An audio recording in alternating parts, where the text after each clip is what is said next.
bienvenue ici au Village Baïsa Languedoc à Montpellier. Alors aujourd'hui, effectivement, dans le cadre de ce nouveau webinaire, on a souhaité aller un peu plus loin par rapport à cette question de la trésorerie, puisqu'on a déjà traité plusieurs fois du sujet des différents dispositifs qui sont proposés actuellement pour faire face à cette crise, PGE, report d'échéance, report de charges, etc. Mais là, on a vraiment voulu aujourd'hui vous donner une méthodologie pour optimiser justement la gestion de trésorerie. Que faire de tous ces outils et en quoi aujourd'hui cette trésorerie est un vrai enjeu stratégique pour faire face à cette crise. Alors, on a sollicité aujourd'hui pour intervenir sur cette question Laurent Brieux. Laurent, qui a, j'ai envie de dire, plusieurs cordes à son arc. Il est directeur de Sophie-Laro, une filiale de capital investissement du Crédit Agricole. Donc, il a cette casquette d'investisseur, mais il est aussi de l'autre côté directeur des grands comptes à l'agence entreprise ici sur le Languedoc. Donc, il a aussi ce côté banquier, entre guillemets. Et on avait envie aussi d'avoir son éclairage multiforme par rapport à son expérience de longue date sur le marché entreprise. Alors Laurent, merci de nous accorder un moment. Je vais te passer la parole et je rappelle, comme le disait Audrey, que vous avez la possibilité de poser des questions en bas au niveau QR. Je vais les répertorier et d'ici une vingtaine de minutes, on se retrouve pour cet échange questions-réponses avec Laurent. À toi Laurent, merci. Merci Audrey, merci Patrick, bonjour à tous. Alors tout d'abord, effectivement, je souhaite que vous entendiez la proposition de poser des questions, puisque comme vous l'avez compris, on se pose davantage sur une dimension expérimentale qu'une dimension expertise et technique. Je souhaite, pour reprendre la présentation de mes fonctions, insister sur le fait que mon intention est de pouvoir vous éclairer sur l'expérience que vous êtes en train de vivre, dans la mesure où, à travers mes différentes fonctions, je vis ma troisième crise profonde. Après celle du début des années 2000, j'avais déjà vécu une quatrième début des années 90, mais j'étais à la fin de mes études et stagiaire chez Paribas. Puis début des années 2000 en tant que patron d'un centre d'affaires, puis 2007-2008 jusqu'à la crise de liquidité 2011, j'ai vécu cela en tant que responsable marché entreprise. Et désormais, je la vis en tant que banquier d'affaires et investisseur. Donc, c'est vraiment cette dimension que je souhaite expérimentale ou entrepreneuriale que je souhaite partager avec vous. Donc, avant toute chose, je voudrais poser le titre. Pourquoi ce sujet du cash comme stratégique, comme élément stratégique pendant la crise? Parce que je voudrais insister sur un point, c'est que vous allez devoir, vous êtes en train d'essayer de vous projeter les uns et les autres avec énormément d'éléments d'incertitude. Et bien entendu, on est rythmé par les déclarations gouvernementales, présidentielles et gouvernementales, mais derrière cela, bon nombre de chefs d'entreprise et de grandes entreprises, et les politiques bien entendu, et la Banque centrale, et le FMI, et le G20, tout le monde travaille aux impacts post-crise Covid. Car il faut quand même avoir en tête que la dernière crise que nous avons vécue s'était terminée avec la crise de liquidité, de dette des États, 2011. On est en 2020, donc fondamentalement, si on s'en tient à des cycles économiques, ça fait un moment qu'un certain nombre d'acteurs de nos écosystèmes annonçaient une nouvelle crise. Donc les fondamentaux commençaient pour certains à basculer à l'orange, voire au rouge, et notamment, vous êtes bien concerné par le sujet avec la notion de valorisation des entreprises qui était un sujet permanent avec les leveurs de fonds et les investisseurs. Quand on regarde les indices Argos, l'indice européen des valeurs d'entreprise, on a battu tous les records de l'histoire de la valorisation des PME et des TPE. Donc ça, c'est un élément. Il y en avait bien d'autres. Et finalement, quand on regarde ce qui s'est passé en 2008, on a parlé de crise des subprimes. Les subprimes, c'est une crise financière qui n'a été qu'un détonateur, n'a été qu'un élément déclenchant d'une crise économique qui elle-même devait arriver, puisque cette crise-là, nous l'annoncions aussi à l'époque. Donc, il faut toujours avoir en tête qu'une crise est un choc exogène, une crise sanitaire ou une crise financière est un choc exogène qui généralement entraîne, si elle arrive à un mauvais moment, c'est quasi certain, et là c'est le cas, on était en haut de cycle, donc cette crise déclenche un retournement de l'économie. Donc tout cela pour dire que nous partons probablement non pas pour quelques mois d'arrêt d'activité et de crise, mais pour quelques mois d'arrêt d'activité et de crise pour plusieurs années probablement. 1, 2, peut-être 3. Nous ne le savons pas vraiment. Alors la crise n'est pas forcément une mauvaise chose, hein. Ça permet d'assainir aussi pas mal de marchés. Et le tout pour chaque entrepreneur est de trouver sa place dans cette crise et de s'armer. Et c'est pour ça que notre focus aujourd'hui, il est sur le cash, puisqu'ayant traversé ces 3 crises, je peux témoigner de cette, comment dire, oui, de ce point absolument récurrent dans la bouche des chefs d'entreprise au sortir de ces tremblements de terre, c'est heureusement, j'avais du cash. Heureusement, j'avais du cash. Si vous avez du cash, il est toujours plus simple d'obtenir la confiance. Et nos crises sont des crises de confiance. Et si vous avez du cash, vous avez du temps. Si vous avez du cash, vous pouvez même saisir des opportunités et retourner à votre avantage la crise que vous êtes en train de vivre. Donc le cash est fondamentalement un enjeu stratégique pour l'entrepreneur. Pour vous, start-up, je vais vraiment insister sur la dimension confiance. Finalement, la crise de liquidité, c'était quoi? C'était une crise de confiance. Le cash, dans le monde, il est où? Je schématise, il est en Asie. L'Asie prête à la vieille Europe, l'Asie prête aux États-Unis, qui reprête un peu à l'Europe. C'est grosso modo comme ça que ça se passe. Le système, les États européens dans leur globalité, à l'exception de quelques-uns et notamment de l'Allemagne, sont déficitaires, donc emprunteurs, mais les systèmes bancaires sont structurellement prêteurs, ils titrisent peu, ils sont prêteurs et donc emprunteurs. Donc il faut que nos États aient de bonnes signatures, il faut que les banques aient de bonnes signatures pour qu'elles puissent financer leur déficit de liquidité. Elles sont emprunteuses, elles ont vos dépôts, mais elles sont aussi prêteuses et elles prêtent plus que ce qu'elles empruntent à leurs clients. Donc, elles doivent recourir au marché.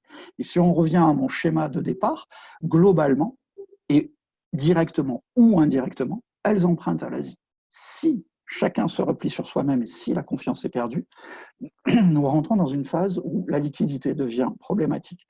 Ce schéma international, il se traduit exactement de la même manière au niveau microéconomique.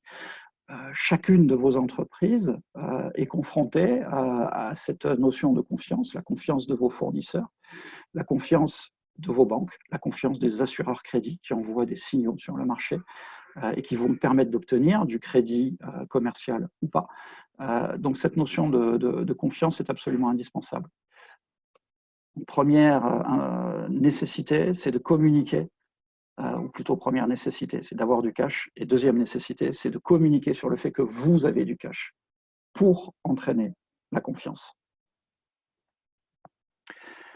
Alors en ces temps de crise, comment réagir? Comme Patrick l'a évoqué, et de manière, je voudrais rester très humble par rapport à tout ça, je vais enfoncer beaucoup de portes ouvertes et je voudrais simplement que cela vous permette de sortir la tête du guidon et de reposer les choses très simplement parce qu'elles le sont. Les problèmes sont compliqués, mais ce que nous avons à faire, finalement, ça paraît assez élémentaire. Et donc, il s'agit juste de mettre de la méthode pour actionner les leviers de trésorerie. Alors, je ne suis pas en train de dire il est facile de lever de la trésorerie. Je suis en train de dire ce que vous avez à faire, il faut essayer de le simplifier au maximum pour être efficace dans la méthode. Excusez-moi, je contrôle le temps parce qu'on avait annoncé un temps de 20 minutes. Il est fort probable que je sois bien plus bref que cela, si j'arrive à vérifier mon chrono, ce qui n'est pas chose aisée. Et donc, oui, non, on est à peu près dans le temps. Je serai probablement un peu plus court. Excusez-moi, je reprends le fil de mon propos. Donc, je disais mettre de la méthode. La première des choses, la première des étapes, a priori, pour la quasi-intégralité d'entre vous, vous l'avez passée. je me permets de reprendre cette étape, car si vous n'êtes pas passé par là, il faut, si vous acceptez le postulat de départ, impérativement vous y atteler. Postulat de départ, je le répète, il vous faut du cash. Il vous faut du cash. Pour avoir du temps, il vous faut du cash. Pour pouvoir saisir les opportunités, il vous faut surtout du cash pour rassurer. Nous craignons qu'une chose, c'est le manque de confiance. Donc, la première des choses, je disais, c'est d'aller rechercher, d'actionner tous les dispositifs existants ou toutes les propositions qui sont faites par des organismes privés, à savoir déjà les suspensions d'échéances fiscales, sociales, les crédits. Donc là, on bascule désormais dans le privé. Les loyers, on est à nouveau dans le privé, l'eau, le gaz, l'électricité. Vous mettre en mode lean, c'est gagner du temps. Il faut absolument minimiser les charges le plus vite possible. Chez Sophie Larrault, tous les investisseurs participent, y compris moi-même, au comité de surveillance de nos participations, dont la moitié sont des startups. Systématiquement, on a demandé un plan de bataille. Le plan de bataille, c'est comment on se donne du temps. Chômage partiel, oui, non, bien entendu. Une boîte qui a du cash et qui est en pleine R&D et qui peut télétravailler et avancer, on ne va pas la mettre en chômage partiel pour rien. Mais il faut s'alléger au maximum à chaque fois que l'on sent que les rentrées de cash vont être diminuées. Aller rechercher et bien évidemment le versement anticipé du CIR. Et je suis très bref sur ces sujets que vous avez déjà vus et revus. Rapprochez-vous des villages au besoin pour avoir de la documentation sur ces sujets. Il est impératif d'actionner tout ça. Ayez toujours du cash devant vous, il vous faut du temps. Je voudrais simplement m'arrêter sur non pas rentrer dans le détail, mais rappeler qu'il existe un fonds de solidarité qui permet de verser 1 500 € défiscalisés pour les petites entreprises de moins de 10 salariés qui ont moins de 60 000 € de bénéfices et moins d'1 million d'euros de chiffre d'affaires. Je dis tout ça de mémoire, mais ce dispositif permet de soulager évidemment les charges de l'entreprise. Donc n'hésitez pas à aller voir auprès de vos conseils, avocats, experts comptables, comment vous pouvez actionner ce dispositif, si vous le pouvez, comment vous le pouvez. Il n'y a pas de raison de ne pas aller chercher toutes les aides qui sont mises à votre disposition. Je n'ai pas dit qu'on vous donnait 1 500 €, hein, vous pouvez verser 1 500 € défiscalisés. Une fois que vous êtes passé par cette phase où vous avez gagné du temps, il est aussi, j'enfonce une autre porte ouverte, c'est qu'il faut élaborer un diagnostic. Il faut poser ce diagnostic à froid. Est-ce que l'entreprise est plutôt très early stage? Est-ce qu'elle est plutôt en phase d'accès au marché? Donc, est-ce qu'elle dépend sa problématique est une problématique de faire accéder son staff à une salle blanche pour faire de la R&D?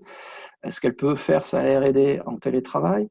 Est-ce que si elle est en phase d'accès au marché, est-ce que ses premiers contrats sont remis en cause? Est-ce qu'ils sont différés? Est-ce qu'ils sont définitivement perdus? Est-ce que le cash attendu de cette mise en marché était indispensable aux équilibres vitaux? Tout ça, il vous faut le poser très vite, le partager évidemment avec vos actionnaires et avec vos partenaires.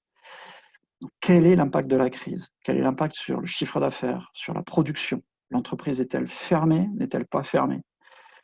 On a une perte d'activité au niveau national a priori de l'ordre de 2 tiers, 2 tiers à 3 quarts. Donc j'imagine que bon nombre d'entre vous sont en quasi-arrêt. Une fois que vous avez pesé l'impact direct, il faut évidemment essayer, suivant des scénarios, de scénariser la reprise pour pouvoir quantifier sur la période d'arrêt ou de ralentissement d'activité, de peser l'impact du cash burn, donc quel est l'impact trésorerie, pour aller chercher un montant et une nature de financement adaptée. Donc le montant, évidemment, c'est l'impasse de trésorerie et plus. Il faut toujours avoir des marges de manœuvre et on pourra éventuellement parler ensuite de ces marges de sécurité qu'il est de bon ton d'aller chercher ou pas. Donc sur l'élaboration de CBP, on peut en parler, mais soyons clairs, personne absolument pas jouer au Madame Irma, personne n'a de boule de cristal. Une fois que j'ai dit qu'il faut estimer le temps d'arrêt d'activité, l'impact cash de cet arrêt d'activité, je suis bien conscient qu'il est très difficile de mesurer le niveau de reprise d'activité. Pour autant, on est bien obligé de faire des scénarios, de se projeter et d'essayer d'agir en conséquence. Faute de quoi, on ne prend aucune décision et on n'agit pas. Concernant les méthodes de financement, là encore, j'enfonce probablement des portes ouvertes, mais j'ai eu beaucoup de questions sur faut-il que je fasse du crédit bail, de la facturage, faire attention aux fausses bonnes idées. Il n'y a pas de recette miracle. Je vais reprendre ce dernier exemple. La facturage peut être effectivement une très bonne solution, mais le principe même de la facturage, c'est de la cession de créances. Cela suppose, et de créances généralement commerciales, cela suppose donc que l'entreprise est un courant d'affaires. Si vous projetez une fermeture d'activité, que vous n'avez plus de créances qui rentrent, vous serez dans l'incapacité avec de la facturage à financer votre activité. C'est en cela que j'appelais ça une fausse bonne idée. Maintenant, une fois encore, tout le monde n'a pas cessé son activité et la facturage peut, dans certains cas, être un élément de réponse. Mais avant de parler plutôt que de parler de techniques de financement, si vous avez des questions et sans rentrer dans le détail, je ne suis pas non plus un expert de chaque technique de financement, il faut surtout qu'on se pose la question de la nature de ces financements, des grandes familles. Revenons au diagnostic. En fonction du montant que l'entreprise va aller chercher, il va falloir se poser la question de savoir si elle recourt à du crédit, de savoir à quel point elle déstructure l'entreprise, voire à quel point elle la dévalorise. Pour ceux qui ont pratiqué les levées de fonds, quand un investisseur va se poser la question de participer à une augmentation de capital, ou si un acquéreur arrive, il va se poser la question de la valeur des titres, et la valeur des titres, c'est égal à la valeur d'entreprise moins les dettes de l'entreprise. Donc plus vous rajoutez des dettes à cette entreprise, plus vous diminuez sa valeur. Donc il faut quand même au maximum essayer de trouver un juste équilibre entre les fonds propres de l'entreprise et son recours à l'endettement. Il est évident qu'une entreprise qui a toujours accès au marché va privilégier, bien entendu, des financements relais, des financements à court terme, qui vont s'adosser à son poste client, que ce soit des cessions de créances d'AI, que ce soit de la facturage comme ça a été évoqué tout à l'heure. C'est quand même pas la majorité. D'abord parce que beaucoup d'entre vous n'avaient déjà que peu de chiffre d'affaires avant la crise, et voire même celles qui en avaient, ça s'est probablement arrêté. Donc forcément, les questions, les solutions qui s'offrent à vous, elles vont être, si c'est du crédit, prioritairement du PGE. Et si ce n'est pas du PGE, c'est du recours au bridge fonds propres de BPI. Et je l'appelle à tort et abusivement bridge BPI, puisque dans le dispositif qui est proposé par BPI France, BPI vient en accompagnement d'une levée de fonds auprès d'investisseurs privés. Donc on peut imaginer un family office, de la Love Money, on peut imaginer un VC, on peut imaginer voilà, tout type d'investisseurs privés. Si un investisseur, si vous arrivez à lever 200, 300, 400, 500 000, vous pourrez aller chercher à l'euro le complément auprès de BPI France dans le cadre du dispositif d'accompagnement de la crise, donc, qui est le bridge fonds propres de BPI. Vous avez forcément la question qui est, oui, mais nous sommes des startups qui nous finançons par levée de fonds successives. Quand j'arrive au bout d'une première période de consommation de mon cash, j'ai des fonds propres qui sont défoncés. Or, le dispositif BPI, on nous a bien expliqué qu'il était extrêmement contraignant, qu'avec des fonds propres négatifs, je ne pourrais pas recourir à ce dispositif. Alors, je ne suis pas encore très au fait. J'ai cru comprendre que le dispositif s'était assoupli ou était en train de s'assouplir. Donc, première chose,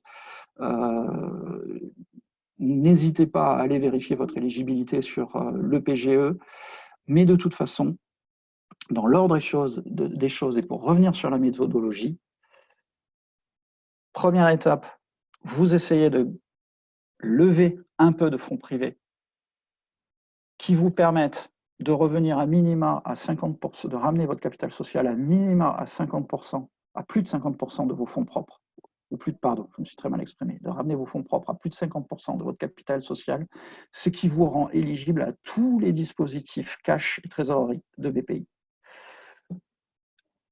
Ça vous permet de doubler le montant en fonds propres puisque vous devenez éligible au bridge, donc ayant levé 200 000 qui vous permettent d'être éligible, ben en fait, vous levez 400.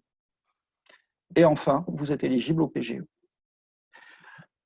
Donc, une fois encore, dans la méthode, 1, la pause.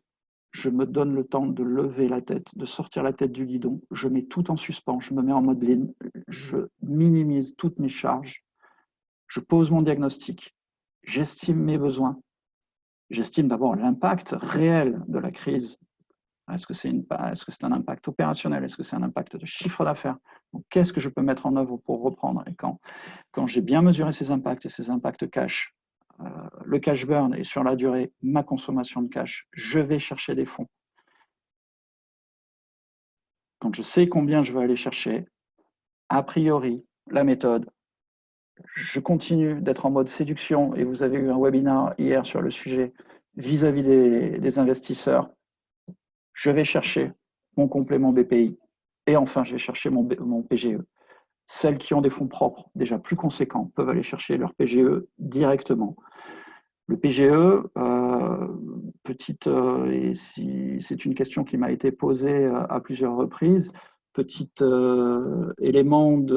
complément d'analyse, faut-il aller le chercher, ne faut-il pas aller le chercher? Moi, j'ai tendance à dire, prenez-le au moins en mode relais.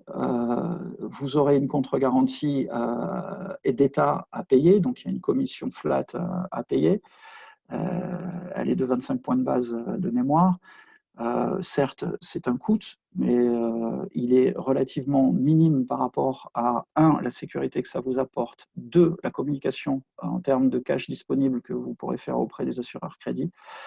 Et enfin, assurez-vous, mettez-vous en mode je rembourserai ce PGE par une levée de fonds future, puisque effectivement, il faut avoir en tête que le PGE devient extrêmement cher dès lors qu'on rentre en phase d'amortissement et qu'enfin et surtout, les modalités de remboursement ne sont pas du tout adaptées à une start-up. Mais le PGE étant extrêmement souple, j'ai tendance à vous dire, allez le chercher. Et si vous ne pouvez pas aller le chercher, allez chercher des fonds propres préalablement, notamment en vous appuyant sur le dispositif BPI. Je crois être arrivé au bout de mon timing et une fois encore, si j'ai été trop basique, je vous prie de m'en excuser. Mais je voulais surtout partager l'expérience que je vis avec le portefeuille de Sophie Larreau. Et pour l'instant, nous avons du cash sur ce portefeuille, des entreprises qui, pour une très large majorité d'entre elles, ne sont pas encore dans l'urgence. Et nous essayons, à travers nos comités de surveillance, de poser tous ces diagnostics et de nous mettre en ordre de marche pour assurer une reprise que nous espérons la plus proche possible. Merci Laurent. Alors, comme on l'avait prévu tout à l'heure, je te propose de te poser les questions qui arrivent. Alors déjà, au niveau de la demande de PGE, etc., en discutant avec des dirigeants, il y a débat. Certains se disent qu'il faut se dépêcher parce qu'on a beau nous dire que le guichet est ouvert jusqu'au 31 décembre, hein, pour prendre cette expression. Il y a peut-être un risque qu'à un moment donné, on arrive à épuisement de l'enveloppe et que finalement, à attendre, à vouloir affiner son plan, on va peut-être arriver trop tard. Qu'est-ce que tu en penses?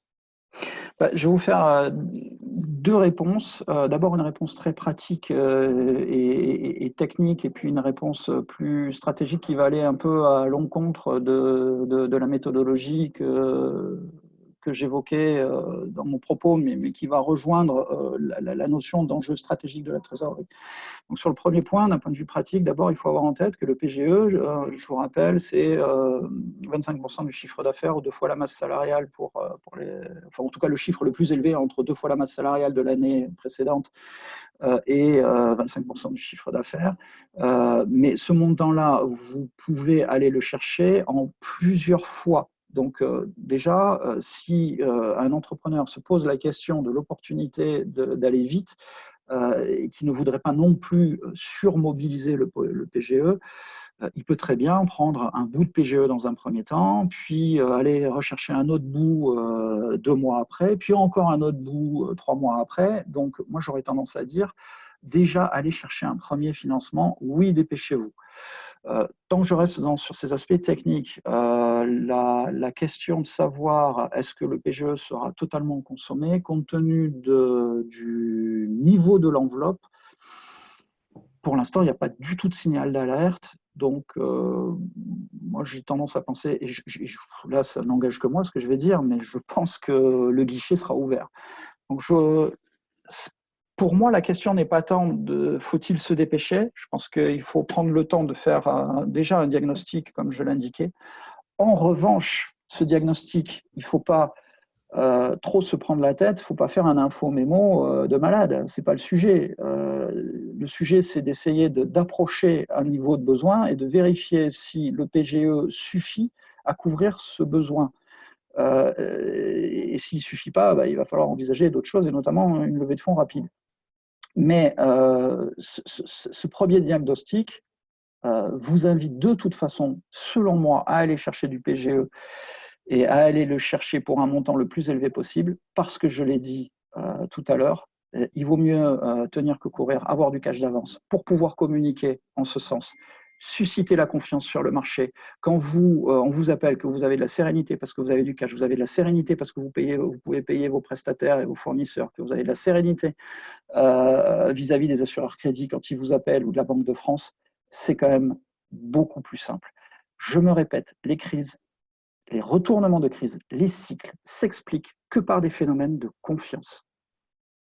D'un point de vue macro, tout ça, on le retrouve au niveau microéconomique, au niveau de l'entreprise. Le cash est le premier vecteur de confiance. Donc oui, pour moi, allez chercher du PGE le plus vite possible. Si vous avez peur d'en prendre trop, faites des tirages successifs, allez le chercher en plusieurs fois. Mais à mon avis, ce n'est pas tant parce que l'enveloppe pourrait être consommée, c'est parce que c'est un enjeu pour vous, aller chercher du PGE. Ok, question de Sana. Le dispositif Bridge, d'après notre interlocuteur BPI, est adressé aux startups catégorie A en levée de fonds, catégorie B. Nous sommes au milieu de notre levée de fonds, ils ne prennent pas les dossiers en seed. C'est BPI qui a refusé, malgré une levée de fonds. Alors là c'est effectivement, j'avais dit que j'aurais du mal sur des questions très précises et très techniques, et je prie de m'excuser, je crains de ne pas pouvoir être capable de répondre. Si BPI a refusé le dossier, c'est qu'il ne devait pas être éligible. Alors je suis un peu surpris. Moi, j'avais cru comprendre qu'à partir du moment où une levée de fonds était acceptée par un investisseur privé, BPI, à travers une souscription d'obligations convertibles, s'engageait à faire l'euro, les seules conditions d'exclusion étant les règles habituelles de BPI France, à savoir la notion d'entreprise en difficulté, qui est déjà très contraignante, à savoir des fonds propres inférieurs à 50% du capital social. Je suis surpris. Alors, je n'ai pas eu accès encore, et je ne sais pas si elle a même été déclinée. Toi, Patrick, au village, je ne sais pas si les villages ont eu le dispositif. Moi, je l'attendais de mon côté, le process opérationnel. Donc, là, mille excuses, je ne suis pas en capacité de répondre à ce point extrêmement technique. Je suis très surpris quand même que… Ouais, et puis Laurent, en complément, Ludivine nous dit, pour compléter donc la question de Sana, le bridge ne s'adresse qu'à la French Tech apparemment et pas aux autres. qu'en est-il vraiment? À quoi peuvent avoir accès les autres startups? Je ne sais pas si tu as des éléments par rapport à ça. Bah déjà, qu'est-ce que c'est que la French Tech? Tout le monde est la French Tech, donc ça aussi, ça me surprend beaucoup. Euh, est-ce que ça veut dire qu'il faut adhérer aux associations French Tech? Je n'y crois pas une seconde. Là, je voudrais pas qu'il y ait de... Alors, pour le coup, cette dernière information me paraît pas du tout recevable. Toute start-up, c'est une discrimination qui me paraît pas acceptable. On ne peut pas obliger une start-up à adhérer à une association French Tech pour pouvoir être éligible à un dispositif universel. Je suis très, très surpris. Et pour le reste, la French Tech, c'est un concept général, c'est une marque, un label, un mouvement auquel toute start-up adhère de fait, même involontairement. Donc, pour moi, l'entreprise est éligible. Tu pourrais me reformuler la première question parce que elle me surprend beaucoup. Oui, la première question, c'était, encore une fois, d'après l'interlocuteur BPI, hein, le dispositif Bridge est adressé aux startups catégorie A en levée de fonds catégorie B. Donc, a priori, le cas de Sana, ils sont au milieu de leur levée de fonds et la BPI ne prendrait pas les dossiers en seed. Déjà, oui, la notion de catégorie A, je sais, autant pour moi les séries A, série B, série C, ça me parle, autant les catégories A, catégorie B de start-up, je ne sais pas si c'est à ça qui est fait allusion. Mais Sana peut préciser, hein, Sana, si vous voulez préciser la question ou rajouter des éléments, on les voit, on peut reprendre ce point un peu plus tard. Ouais, fais-tu référence aux séries A, série B? Moi, à ce stade, je n'avais pas d'informations. Attention, nous avons eu beaucoup d'informations erronées en région de la part soit de BPI, soit de la BDF, et il n'y a rien pour ces personnes-là. Hein. C'est que le dispositif, il évolue avec le temps. Il y a des effets de bord qui ont été estimés progressivement et des corrections qui ont été apportées. Donc, il y a eu pas mal de désinformation en local. N'en restez pas à ce type d'information par un correspondant BPI local. Il faut essayer d'actionner Banque de France, French Tech et faire réagir. Une fois encore, je n'ai rien lu de tel sur la série A et la série B. L'analyse pourrait être induite, c'est-à-dire qu'une boîte qui est en série A et qui aurait des fonds propres, ou qui serait entre les deux et qui aurait des fonds propres effectivement défoncés, là, ça devient difficile. Ça devient difficile. Mais le juge de paix, c'est une fois encore l'investisseur privé. Il n'y aura pas de bridge BPI sans qu'un investisseur privé, donc un VC, un family office, mette un peu d'argent. C'est lui le juge de paix. À partir du moment où vous arrivez à collecter 100 000, 200 000 euros, il faut s'assurer que ces 100 000, 200 000 vous rendent éligible au titre des fonds propres. Bon, en ce qui concerne série A, série B, je ne sais pas. J'ai activé le micro de Sana si elle souhaite. Oui, du coup, juste pour vous compléter, en fait, oui, c'est BPI Paris, précisément. En fait, la raison pour laquelle ils restreignent le bridge, c'est parce qu'ils ont un budget qui est limité. Je pense qu'ils ont débloqué 8 milliards d'euros. Et donc, forcément, ce qu'on m'a clairement dit, c'est que ça va être attribué à une cinquantaine, voire 70 startups qui seront moins à risque. Donc, ils ne privilégient pas, a priori, les startups en cible. Bonjour Sana, et alors merci pour cette précision. Juste une dernière question, ce qui te concerne, je me permets de te tutoyer. Est-ce que tu as un accord déjà d'un VC, d'un family office pour avoir la partie privée? Et donc tu as déposé ton dossier à BPI qui l'a refusé en te disant que tu n'étais pas éligible. C'est-à-dire qu'ils l'ont même pas accepté. C'est-à-dire, on a été rebooté dès le départ. En disant, c'est pas la peine de déposer, ça sert à rien. On a d'autres startups prioritaires. À ce stade, alors ce que tu m'indiques là me paraît cette fois-ci beaucoup plus cohérent et c'était exactement ce sur quoi je voulais embrayer juste après. C'est que contrairement au PGE, et la question m'a été posée sur le PGE, je pense qu'on a une enveloppe qui est suffisamment large pour qu'on ait du temps pour aller le chercher. En revanche, sur le bridge fonds propres BPI, tu as parlé de 8 milliards, c'est beaucoup moins que ça, hein. Ils ont fait une annonce à 80 millions d'euros. 80 millions d'euros, c'est la moitié de ce que lève le BIC de Montpellier tous les ans. Ouais, c'est vrai, c'est vrai. Donc, de toute façon, tu as entièrement raison. Le fond du problème, c'est que l'enveloppe n'est pas suffisante. Mais ce n'est pas parce que l'enveloppe n'est pas suffisante. Normalement, la règle, c'est premier arrivé, premier servi. Tu es la première arrivée, tu devrais être servi. Donc, les critères que tu évoques jusque-là, alors, sauf à ce qu'ils aient été publiés, ils ne devraient pas être opposables. Moi, je t'invite à réagir à faire réagir à la French Tech Paris. Je m'exprimerai juste après sur ce sujet. Parce que rien n'est immuable. Rien n'est immuable. Et sur le sujet fonds propres négatifs, d'une part, les choses sont en train de bouger si ce n'est pas déjà confirmé. Normalement, on va assouplir le dispositif.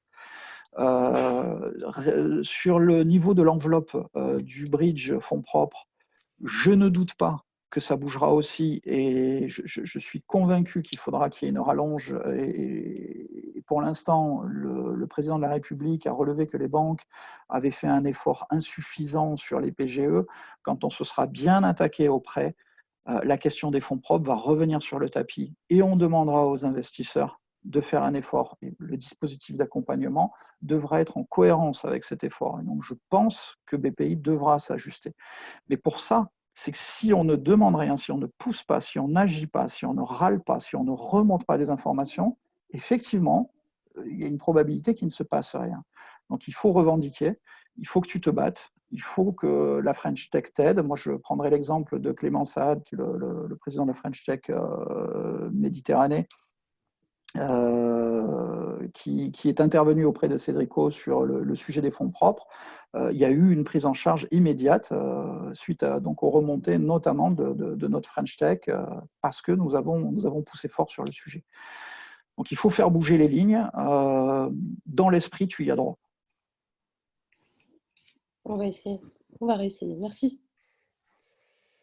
Laurent, autre question par rapport à la position des banques sur les nouvelles demandes qui sont hors crise, hors les PGE, Atout, etc. Quelle est leur position aujourd'hui donc, par rapport à de nouveaux clients start-up dans le cas d'une start-up qui, par exemple, souhaiterait changer de banque?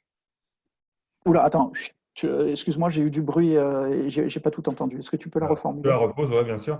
La question qui t'est posée, c'est par rapport à la position des banques aujourd'hui vis-à-vis de nouvelles demandes, de nouveaux clients hors les PGE, prêts à tout, etc.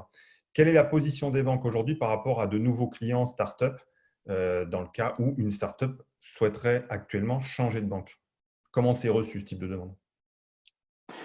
Alors déjà par élimination, tu as bien dit hors PGE. Hors PGE, le PGE ne nous autorise pas, les banques, à prospecter et donc à faire du PGE sur une entreprise non cliente, donc c'est interdit. Mais ce n'est pas la question, je l'ai bien compris. Donc tout ça pour ouvrir et dire oui, les banques peuvent entrer en relation et donc octroyer du crédit à des prospects. Donc vu de l'autre côté, vous, entrepreneurs, start-upers, vous pouvez tout à fait aller chercher notre banque dans ce contexte-là, dans la mesure où vous n'allez pas chercher un PGE. Il faudra faire les choses donc en deux temps. C'est d'abord ouvrir un compte, obtenir un financement et éventuellement aller chercher un PGE ou un complément de PGE une fois que vous avez ouvert une relation avec cette nouvelle banque. Et à la question plus précise qui était quelle est la posture des banques, c'est très difficile de répondre de manière générale. La posture officielle de la FBF, c'est on veut accompagner l'économie. Vous avez un certain nombre de banques qui sont très investies dans l'innovation et qui assurent qu'elles continueront à financer les startups. On avait cette discussion en off juste avant de démarrer la visio. Je ne peux pas nier ce que vous vivez, vous, sur le terrain. C'est-à-dire qu'entre le discours de direction générale, qui sont des discours politiques, stratégiques et qui sont souvent teintés de bienveillance. Je pense que les dirigeants des banques souhaitent absolument avancer, simplement, et avancer en ce sens. Simplement, les process ne sont pas toujours organisés pour pouvoir bien répondre, parce qu'on a des services à engagement qui sont faits de femmes et d'hommes qui eux-mêmes vivent la crise, eux-mêmes ont peur de faire des bêtises à un moment où l'incertitude domine, et le banquier vit de marge très très faible et n'aime pas l'incertitude.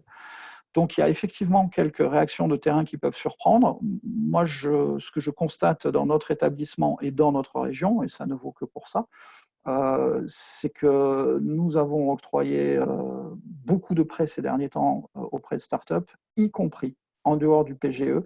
Et j'ai en tête une entrée en relation avec un octroi de prêt à une startup sur une entrée en relation. Donc oui, ça se fait. Maintenant, pour être tout à fait objectif et honnête, je reviens à la notion de confiance. En crise, tout tient à la confiance. Quand on ne se connaît pas, c'est plus dur. Donc oui, c'est forcément beaucoup plus contraint qu'avant crise. Mais c'est possible et ça se fait. Alors, autre question, je vois qu'il nous reste 15 minutes. Est-ce que tu as un avis entre le PGE classique et la version qui est opérée par la BPI France PSI? Alors, j'avais en tête que le PSI était mis en suspens. Alors, du coup, la question me déstabilise parce que ça me laisse penser que non. Mais j'ai reçu une information en fin de semaine dernière qui me disait que les dispositifs BPI étaient suspendus le temps de la consommation de l'enveloppe PGE. Donc, je suis un peu quoi. Et alors, en plus, le dispositif PSI, je ne l'ai même plus en tête, celui-là. J'avais le rebond, il y avait le dispositif rebond, le dispositif atout. PSI, est-ce que la personne qui a posé la question pourrait on pourrait lui ouvrir le micro pour me préciser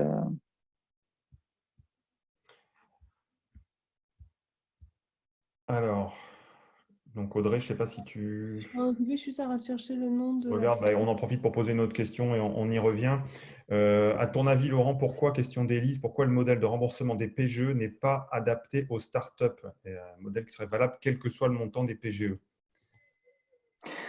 Oui, alors effectivement, je l'ai mérité cette question. Merci Élise. C'était un raccourci. C'était un raccourci. Une entreprise qui est rentrée en phase de génération de cash ou qui rentre en phase de génération de cash, mais ça va être un peu compliqué au sortir de la crise, où il va quand même y avoir un temps de latence,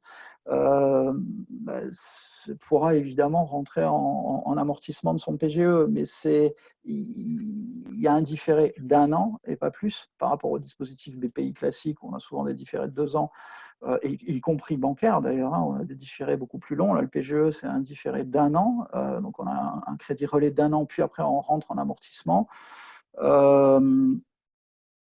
Ça suppose que la start-up soit en capacité de réagir très vite au sortir de la crise pour rentrer en génération de cash et donc assumer les remboursements. C'est tout ce que j'ai voulu dire. C'est absolument pas impossible, mais statistiquement, ça risque d'être pour une majorité de startups un peu compliqué. Et j'imagine que le PGE va beaucoup plus se prêter à donner une enveloppe de confort pendant un temps donné et commencer et servir quelque part un peu de relais et de relais non dilutif par rapport au bridge fonds propres, par rapport à des levées de fonds, à une levée de fonds qui devra arriver, qui pourrait arriver assez rapidement. Merci Laurent, j'ai activé le micro de Mathilde pour qu'elle puisse développer sa question de tout à l'heure. Oui, bonjour. Bonjour Mathilde. Merci en tout cas pour essayer de prendre la question. Alors, tu es sûrement plus au courant que moi. Donc moi, le PSI, j'en ai entendu parler ça fait effectivement plusieurs moments qu'ils en parlent. C'est vraiment le PGE, mais opéré directement par BPI France. Donc, c'est vraiment la même chose qu'un PGE. C'est juste que plutôt que d'aller d'abord chercher la banque et que BPI France garantisse, c'est BPI France qui fait banque, donc qui octroie le prêt directement. Moi, la dernière info que j'ai eue, c'était lors d'un webinaire du village de vendredi dernier avec Philippe Koch, qui est le responsable innovation en BPI France Rhône-Alpes, et qui parlait encore de ce PSI, en donnant même des taux de prêt dessus. Non, bah donc tu es mieux informé que moi, parce que c'est récent. Moi, je faisais plutôt référence aux dispositifs BPI qui ont été annoncés au début de la crise et qui ont été suspendus, qui étaient décidés du PGE. Ça avait exactement la même forme que le PGE, mais opéré par BPI France. Je n'avais pas en tête le nom de PSI, et ces dispositifs, eux, ont été mis en suspens. Peut-être qu'il en existe, ou justement, ces dispositifs ont été remplacés par le PGE et le PSI. Mais alors, pour le coup, le PSI, je ne le connais pas. Si ces modalités sont, je ne sais pas dire si elles sont éloignées, différentes du PGE. Si ce sont exactement les mêmes, mais opérées par BPI, j'ai envie de dire, peu importe. Alors, la seule info, c'est que pour le coup, il n'était effectivement pas publié, selon Philippe Koch, ça devait être publié cette semaine, mais bon, peut-être que ce sera mis en stand-by. La seule info qu'on nous donnait, en fait, chez BPI France, ça peut permettre de se comparer, c'est qu'il annonce un taux à 1,75 la première année, et puis après, qui évolue simplement en évoluant avec l'évolution de la garantie. Voilà. 1,75 la première année d'amortissement, Première année d'amortissement à 1,75, ouais. hors coût de la garantie, je comprends, ou La donc garantie inclus, et après, en garantie fait, inclus. ça augmente avec le delta de la garantie. Donc, en année 2, ça devient 2%, en année 4, 2,5%. Bon, donc effectivement, donc c'est du PGE distribué par BPI. Donc l'intérêt d'aller le chercher là ou là, il peut être éventuellement financier. Donc je vais un peu préciser les choses par rapport au taux. Mais donc je comprends que c'est effectivement du PGE distribué par BPI. J'allais dire, tout dépend de la nature de vos relations et de votre stratégie de diversification de vos sources de financement. Si vous êtes, la question a été posée, en train d'aller chercher un financement hors PGE auprès d'une banque, il peut être intelligent de ne pas saturer cette banque en engagement, et donc de maintenir cette demande de financement auprès de cette banque, et d'aller chercher le PGE chez BPI et de faire supporter les engagements, fût-il que de 10%, puisqu'il y a une contre-garantie d'État de 90%, mais pour la personne, le collaborateur salarié de banque qui est en face de vous, il ne faut jamais oublier que ce sont des hommes et des femmes et des hommes qui ont leur stress, leurs appréhensions, qui ne veulent pas se tromper, qui ont peur de mal faire. Et ces gens-là, il faut qu'ils soient rassurés. Donc, si vous les soulagez de cette demande-là, vous pouvez les soulager de cette demande-là, autant le faire. Donc, BPI peut avoir du sens s'il y a des demandes complémentaires. Maintenant, si les relations avec la banque sont bonnes, qu'il n'y a pas spécialement d'engagement en cours, et qu'il n'y a pas spécialement de relation avec les services de BPI en local, autant faire avec la banque. Donc la question va beaucoup se poser sur l'arbitrage de taux. Comme vous l'avez en tête, la première année, le temps du relais, le taux, il est de 0. Donc le taux bancaire est de 0. La seule chose qui est payée, c'est la contre-garantie d'État. La contre-garantie d'État, donc, qui est de 25 points de base la première année. Par contre, quand vous rentrez en phase d'amortissement, si vous faites le choix de ne pas rembourser l'intégralité de ce PGE, mais de rentrer en phase d'amortissement sur une à 5 années, ce qui porterait la durée totale du crédit jusqu'à 6 ans dans le meilleur des cas, vous rentrez dans un système où la banque va couvrir son coût, son prix de revient. Ce qu'il faut avoir en tête, c'est que les banques actuellement, même si ça s'est un peu détendu depuis quelques jours, connaissent de fortes tensions de confiance. Je rappelle que le mot crédit, donner du crédit à quelqu'un, c'est faire confiance. Au sens littéral du terme, et qu'une banque, pour qu'elle puisse prêter, je l'ai dit en préambule ou au début de mon propos, il faut qu'elle-même, on lui fasse confiance, qu'elle aille chercher du crédit. À partir du moment où elle va emprunter de manière à des taux assez élevés, parce que le contexte économique n'incite pas à la confiance, elles empruntent plus cher, et c'est ce qui se passe en ce moment. Toutes les banques européennes et toutes les banques dans le monde qui sont structurellement emprunteuses empruntent plus cher. Comme elles empruntent plus cher, elles le répercutent, elles prêtent plus cher. Donc effectivement, on va se retrouver en phase d'amortissement avec des taux qui vont, un coût de revient sans marge pour la banque, mais qui sera relativement plus élevé que les taux qu'on a pu connaître les dernières années. Et Si je considère le coût de liquidité des grandes banques et qu'on ajoute à ça le coût de la contre-garantie avec 1,50, je pense que c'est à peu près le niveau où se trouveront les PGE des grandes banques nationales. Donc, à mon avis, il n'y aura pas une différence significative entre le PGE de BPI, donc le PSI, et le PGE bancaire. Mais ce qu'il y a, c'est que ça sera connu pour les banques, ça sera figé au terme de la première année. Donc, c'est un petit peu, c'est peut-être ça l'avantage du PSI, c'est que vous figez les conditions maintenant. Il ne faut pas insulter l'avenir, hein. Peut-être que la crise de liquidité se détendant un peu, la prime de risque des banques diminuera et du coup, le taux des banques peut dans un an être beaucoup plus favorable que celui de BPI, qui pour le coup est assez élevé, je trouve. Laurent, il nous reste 2-3 questions. Il nous reste 9 minutes. Sébastien fait la remarque suivante au sujet du PGE. Est-ce qu'on en prend trop, pas trop, etc. Il dit finalement, en prendre trop, entre guillemets, ça semble peu risqué puisqu'on peut rembourser en anticipation dès le début de la phase de remboursement. Donc, il te demande est-ce qu'il a raison? Est-ce que c'est le bon réflexe? C'est Sébastien? Oui. Eh ben, je suis tout à fait d'accord, Sébastien. Personnellement, c'est ce que je ferais. J'aurais plutôt tendance à aller chercher à me sécuriser. Qui est capable de dire le temps que va durer enfin, on ne connaît même pas encore les modalités du déconfinement, précisément. Donc, quel va être l'impact de ce déconfinement sur l'économie?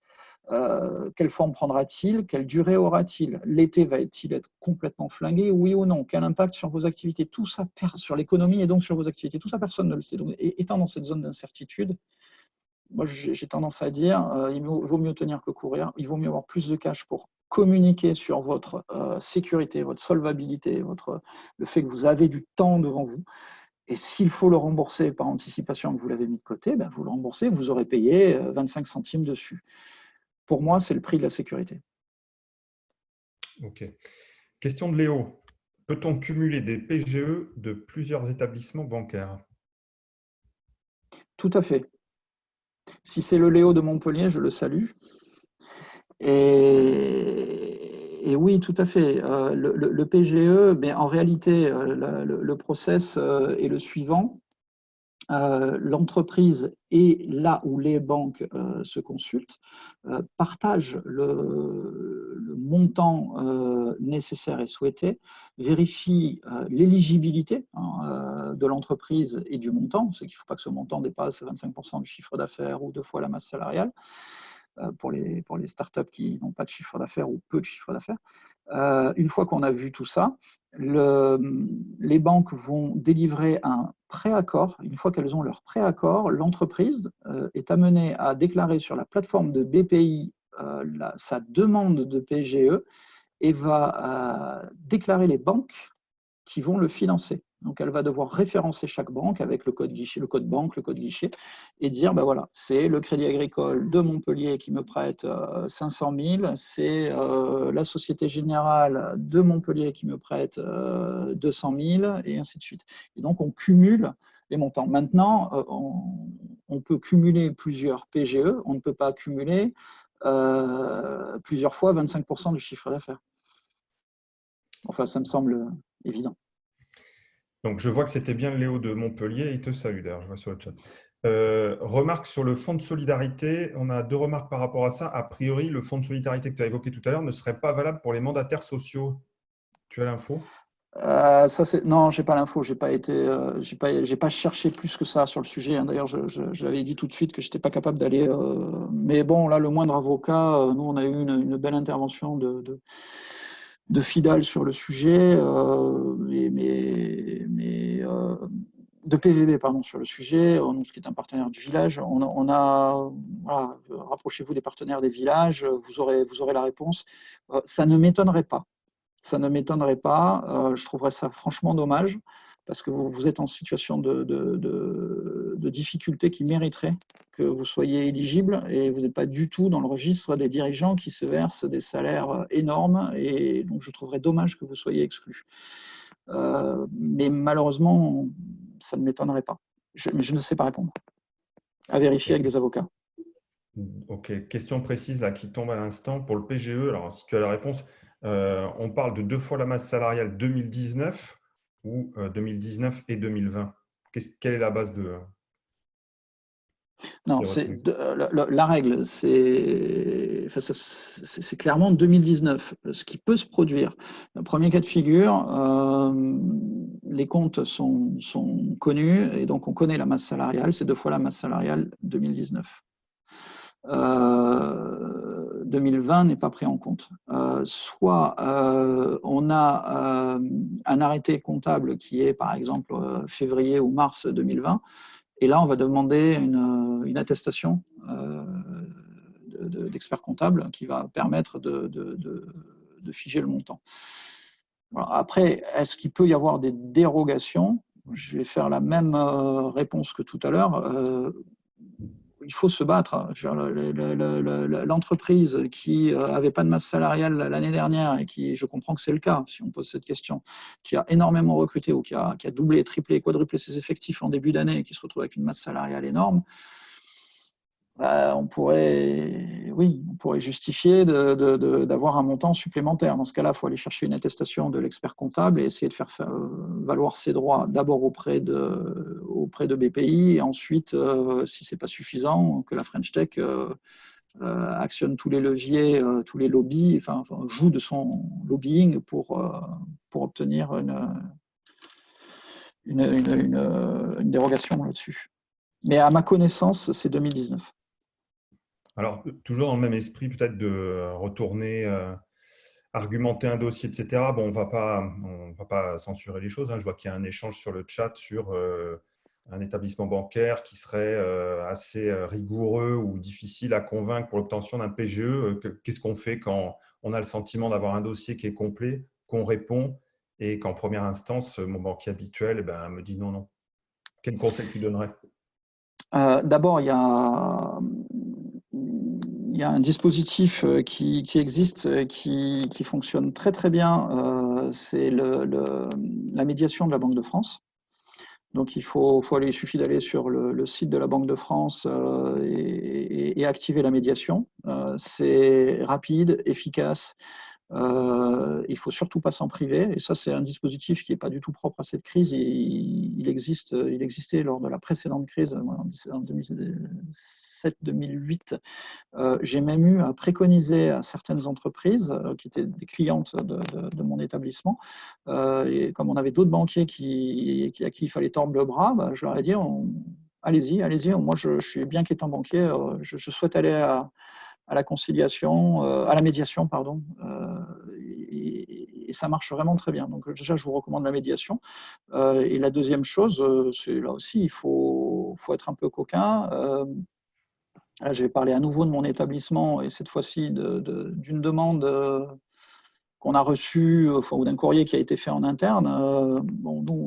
On a refusé un PGE. On estime que, parce que je vous rappelle que le PGE, c'est quand même dans l'esprit, c'est d'accompagner les entreprises qui en ont besoin et de ne pas accompagner celles qui étaient en grande difficulté avant crise. Donc ça, c'est extrêmement clair. Et si c'est le cas, vous ne pourrez de toute façon pas faire valoir que vous avez droit au PGE. En revanche,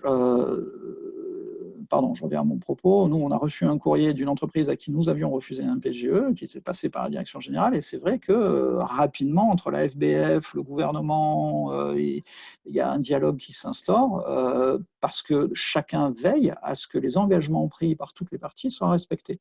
Donc, si d'aventure, en ce qui concerne notre cas, ça s'est très vite arrêté, puisqu'on a pu démontrer rapidement qu'en réalité, c'était une entreprise qui était dans une situation qui était extrêmement compliquée, qui était en cessation de paiement et en quasi dépôt de bilan au moment de la décision d'octroi. Donc, il n'y avait pas débat et c'est pas allé plus loin. Il n'empêche que nous avons dû nous justifier et que la FBF doit justifier de ses refus auprès du gouvernement. Alors certes en masse, mais tout cas qui remonte et pour lequel il y a un peu de pression est rapidement débattu à assez haut niveau. Donc moi, je vous invite à faire du bruit. Si vous pensez le plus sincèrement du monde que vous êtes éligible et que l'entreprise n'était pas en grave difficulté avant crise Covid, il faut se battre. Il ne faut pas hésiter à faire du bruit. Donc il faut écrire aux directions générales, il faut écrire à la médiation du crédit, à la Banque de France. Ok, il est 15 heures, Laurent. Merci beaucoup de ton intervention. Merci de ta transparence et ta franchise, hein, parce que ce que tu viens de dire, je l'ai dit au début quand on t'a présenté, hein, tu as quand même plusieurs casquettes. Et bon, bah, voilà, tu as joué le jeu, tu as joué le jeu dans l'intérêt de tout l'écosystème village. Merci à toi. Merci Audrey, merci Fabrice, Village de Paris, pour l'organisation. Audrey, je te repasse la parole peut-être pour terminer. Oui, Merci à vous. merci. C'était avec grand plaisir. Merci beaucoup, Laurent. Merci, Patrick. Et merci à tous les participants de ce webinaire. On se retrouve dès demain à 14 h pour le prochain webinaire avec Cédric Jamaï, qui est vice-président à Capgemini Invent, et Bruno Breton, qui est CEO de Bloom. Ils répondront à plusieurs questions. Quels sont les impacts de la crise sanitaire sur le moral et sur les comportements? Comment les entreprises réagissent à cette crise? Quelles sont les bonnes pratiques pendant et après le confinement qui ont pu être mis en place par les entreprises partout sur la planète? Et avance-t-on vraiment vers un changement de modèle économique? Donc, retrouvez-nous demain à 14 h pour les réponses à toutes ces questions. Bon après-midi. Merci beaucoup Bon à tous. après-midi. Au revoir à tous.